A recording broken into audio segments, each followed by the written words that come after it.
নমস্কাৰ বন্ধু বান্ধৱীসকল স্বাগতম জনাইছো job education YouTube channel to জবলৈ টু জব চেনেলৰ জৰিয়তে আমি অসম তথা ভাৰতৰ চৰকাৰী বেচৰকাৰী চাকৰি বিজ্ঞাপন আলোচনা কৰোঁ।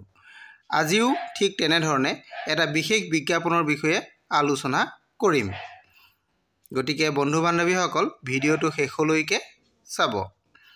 আমি এই ভিডিঅ'ৰ জৰিয়তে কোন বিভাগত নিযুক্তি হ'ব, কিমানটা খালী পদ আছে, বয়স কিমান হ'ব লাগিব আৰু শিক্ষাগত অৰ্হতা কিমান লাগিব, আবেদনৰ অন্তিম তাৰিখ, দৰমহা কিমান হ'ব, এই সকলোবোৰ জানিবলৈ আপোনালোকে ভিডিঅ'টো শেষলৈকে চাব।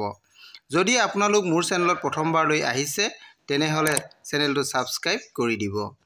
বন্ধু বান্ধৱীসকল আহক আমি এতিয়া ভিডিঅ'টো আৰম্ভ। বন্ধু বান্ধৱীসকল মই আজি যিটো বিজ্ঞাপন লৈ আপোনালোকৰ ওচৰলৈ আহিছোঁ, এই বিজ্ঞাপনটো অসম চৰকাৰৰ অধীনত পূৰবী ডায়েৰীৰ পৰা প্ৰকাশ কৰা হৈছে। আপোনালোকে এইটো দেখা পাইছে পূৰবী ডায়েৰী। এতিয়া আমি বিজ্ঞাপনবিলাক চাব বিচাৰিম, কি কি পদ আছে, কিমানটা পদ আছে, ইয়াত আমি কোৱালিফিকেশ্যন কিমানৰ প্ৰয়োজন হ'ব, এই সকলোখিনিৰ বিষয়ে আমি জানিব পাৰিম। আপোনালোকে এই সকলোখিনি চাবৰ কাৰণে ইয়াতে স্ক্ৰীনত আপোনালোকে দেখা পাইছে এইটো কেৰিয়াৰ বুলি যিটো অপশ্যন আছে, এই কেৰিয়াৰ অপশ্যনত আপোনালোকে যাব লাগিব। ময়ো সেই অপশ্যনতে গৈছোঁ। কেৰিয়াৰ অপশ্যনত যোৱাৰ পাছত আপোনালোকৰ কেৰিয়াৰৰ যিখিনি অপশ্যন আছে সকলোখিনি অ'পেন হৈ যাব। আমাৰ বিজ্ঞাপনটো চাওক। এতিয়া আপোনালোকে বিজ্ঞাপনটো প্ৰকাশ কৰা হৈছে, এইটো দেখা পাইছে 22 মে 2024 তাৰিখে এই বিজ্ঞাপনটো প্ৰকাশ কৰিছে। ইয়াতে কি কি পদ আছে, কেনেধৰণে আপোনালোকে এপ্লাই কৰিব লাগিব, সকলোখিনি বিষয়ে ইয়াতে দিয়া আছে, আপোনালোকে চাই ল'ব পাৰিব। আমি এতিয়া আহোঁ ইয়াৰ পদকেইটাৰ বিষয়ে। পদকেইটা আছে, প্ৰথম আছে 1 নম্বৰ যিটো দেখিছে আপোনালোকে এক্সিকিউটিভ মাৰ্কেটিং এণ্ড চেলছ।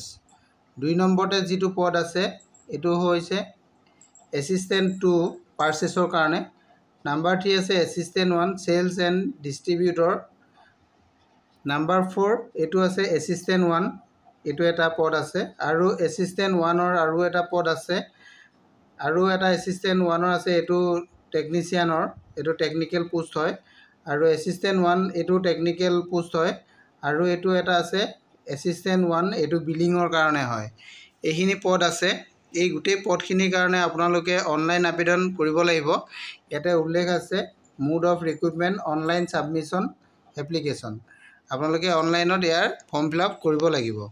এই ফৰ্ম ফিল আপটো আপোনালোকৰ কিমানৰ পৰা কিমান তাৰিখলৈকে হ'ব সেইটো ইয়াতে দিয়া হৈছে। যিহেতু এপ্লাই আৰম্ভ হৈ গৈছে, এইটো ইয়াৰ লাষ্ট ডেটটো হ'ব 9 জুন 2024। 9 জুন 2024 তাৰিখলৈকে আপোনালোকে এপ্লাই কৰিব পাৰিব। আৰু এপ্লাই কৰিবলৈ হ'লে আপোনালোকে এই এপ্লাই নাও অপশ্যন দেখিছে, ইয়াতে যাব লাগিব। ইয়াতে গৈ আপোনালোকে এপ্লাই কৰিব পাৰিব। আৰু আপোনালোকে যিটো পদৰ কাৰণে এপ্লাই কৰে, ইয়াতে পদখিনি আপোনালোকে দেখা পাইছে। টোটেল 8টা পদ আছে। 8টা পদৰ কাৰণে বিজ্ঞাপন আহিছে। সেই 8টা পদৰ আপোনালোকে যিটো পদত এপ্লাই কৰিম বুলি ভাবে, সেই পদটোৰ বিজ্ঞাপনটো আপোনালোকে তলত PDF-ত পাব। ইয়াৰ পৰা আপোনালোকে ডাউনলোড কৰি সেই বিজ্ঞাপনটো সবিশেষ চাব পাৰিব। মই ইয়াতে এটা পদ আপোনালোকক দেখাই দিব বিচাৰিছোঁ। মই আপোনালোকক এটা বিজ্ঞাপন ডাউনলোড কৰি দেখাই দিব বিচাৰিছোঁ। এইটো দেখাইছোঁ এছিষ্টেণ্ট 1 বিলিং। এছিষ্টেণ্ট 1 বিলিং এইটো মই আপোনালোকক দেখাই দিব বিচাৰিছোঁ। চাওক আপোনালোকে এছিষ্টেণ্ট 1 বিলিঙৰ বিজ্ঞাপনটো আহি গৈছে। এতিয়া আপোনালোকে ইয়াতে কোৱালিফিকেশ্যন কিমান লাগিব এইটো পাই যাব। কোৱালিফিকেশ্যন ইয়াতে বেচেলৰ ডিগ্ৰী লাগিব, ইয়াতে লিখা আছে, আপোনালোকে দেখিছে। লগতে 1 ইয়েৰ কম্পিউটাৰ ডিপ্ল'মা আপোনালোকৰ থাকিব লাগিব। আৰু এক্সপিৰিয়েঞ্চ থাকিলে ভাল, ইয়াতে এক্সপিৰিয়েঞ্চৰ কথাও লিখা আছে, 1 ইয়েৰ এক্সপিৰিয়েঞ্চ।